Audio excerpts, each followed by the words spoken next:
Sweden's controversial virus strategy admits mistakes.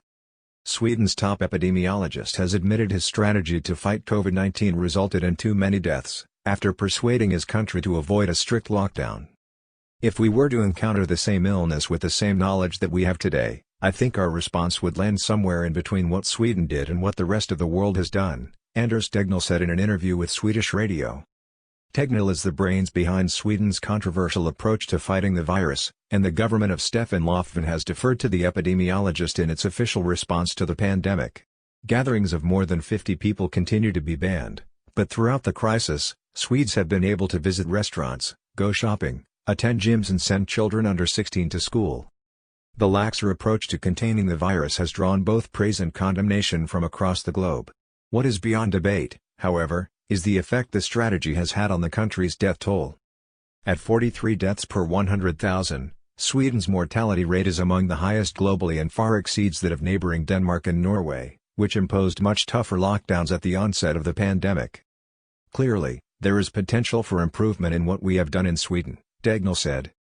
The comments appeared to frustrate some members of the government.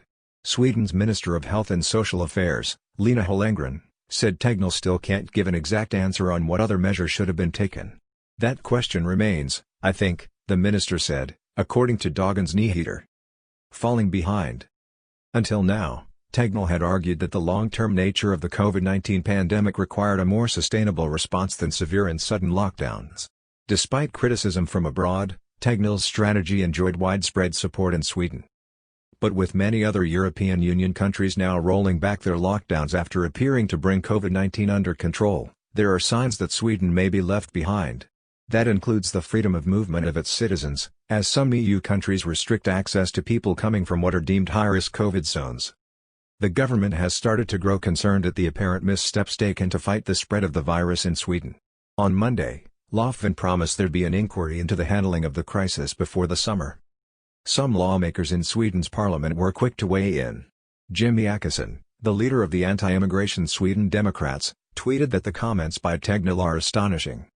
For months, critics have been consistently dismissed. Sweden has done everything right, the rest of the world has done it wrong. And now, suddenly, this, Åkesson said.